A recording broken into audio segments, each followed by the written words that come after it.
always has to be the guy up front. Usually the best, ironically, like that, of looking out for the target and seeing what he's wearing. Because oftentimes the opposing force did not want you to see the target that you were coming up to, and oftentimes you were not aware it was there until you actually started receiving fire. Only a good point man like that could pick out these targets before they started causing casualties. Right now, the point man has already spotted two fixed positions. Oftentimes the enemy, both the Japanese during World War II and then subsequently the North Koreans and the Chinese, would set up fixed positions, usually with overlapping fire. They would have an anti-tank gun, heavy machine gun, or another type of weapon placed in one bunker, and usually one or two flanking bunkers were put in to be able to protect that main weapon. Now, squad leader's called up. He's basically assessing the situation to this point, determining, okay, what am I going to do? How are we going to take this position, save Marines' lives and like that without sacrificing the men in his squad? First thing he's done, he's called up a 60mm mortar. Developed during World War II, and now become man-portable, to be brought forward close enough to provide artillery support for a rifle squad without having to call for rear artillery. Now again, it was not exact science. 60mm mortar is not a direct fire weapon. Not like a rifle where you point and shoot. What's known as an indirect fire weapon. We're lobbing rounds over and dropping them on the target.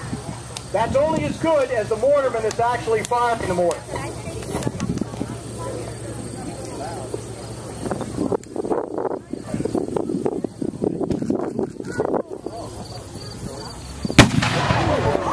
First shot's a ranging shot. You know, it's a little bit off target. This now means that the Rangers are going to have to range, change the elevation, change the aim of the gun like that, and then start dropping rounds for effect.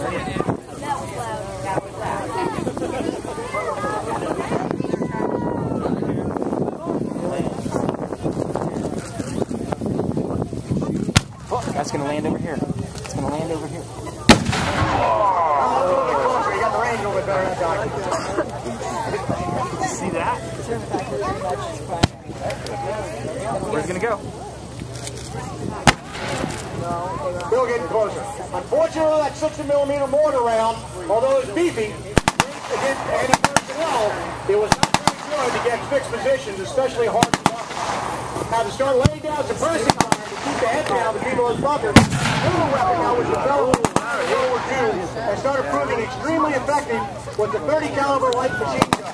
This took the Browning and heavy machine gun of the late World War I area, and now made air holes and made it.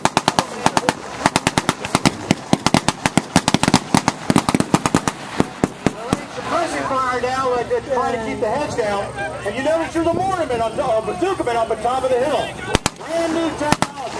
First developed during World War II with the 3.6 rocket launcher, or 2.36 rocket launcher, and later by Korea beefed up to a 3.5. The only downside was there were notoriously unreliable weapons. Like that. That's when we had a misfire.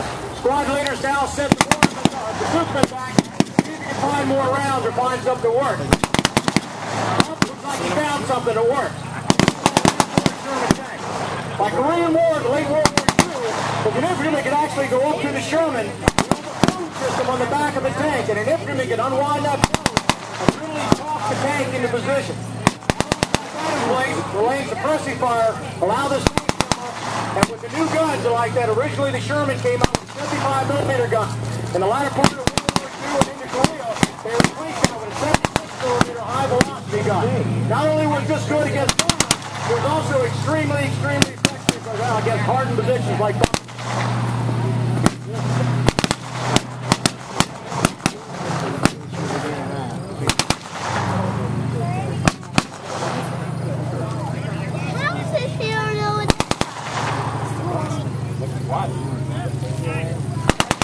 In real world, this would be moving much faster than we're doing here, but we're keeping it slow so you can see the step-by-step operation.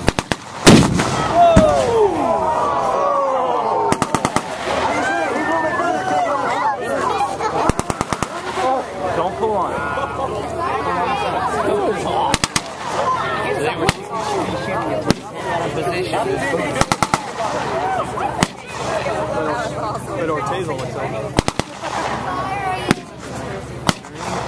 He's right. Where's it go?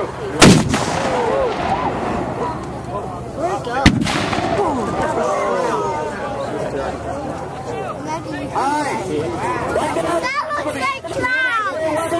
neutralize the position. Now the next step, again, putting Marines in harm's way, they'll start to have to advance and fight through the target. When the target's well neutralized, you notice with the squad as they're advancing forward is a man carrying tanks. Is the Mark II-2 flamethrower. Ironically, at the beginning of World War II, these flamethrowers, we were way behind the power curve in their development. But by the end of World War II, since we were fighting an offensive conflict versus a defensive conflict, they started to be extremely effective in taking out any position. Now, unlike what you may imagine, these flamethrowers were not designed to burn the enemy. They were designed against a fixed target to go into a cave or over a fixed position like a bunker and cause oxygen deprivation. Suck the oxygen out, incapacitate the people in the bunker. Someone with small arm, grenade, or satchel charge can finish up the job. By the latter part of World War II and into Korea, these flamethrowers were using gel gasoline, what was subsequently called napalm today. Now the downside is, with these operators, he is carrying 70-pound, 4.5 gallons of high-octane gel gasoline on his back. And you can imagine, it is not the most user-friendly weapon in the world. The ambient temperature...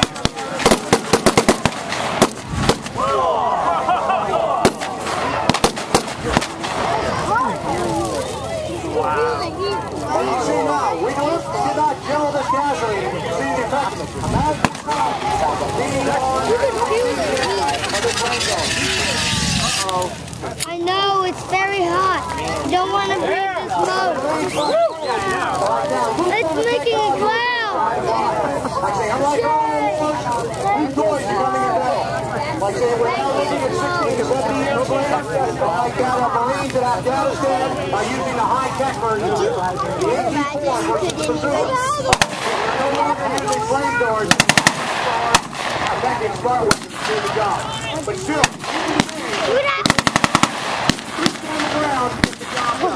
but Afghanistan, they're shooting so loud that it almost made me fall.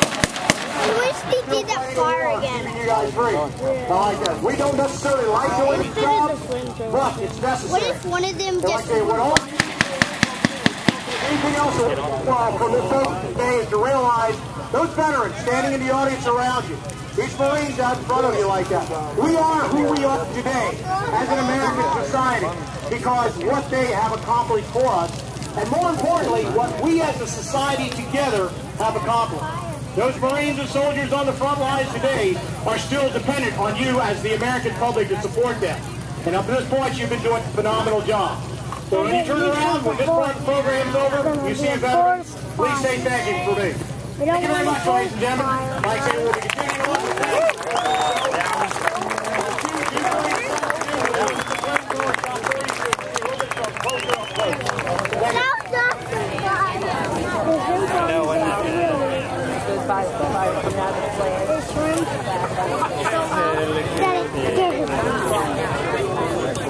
without that fire.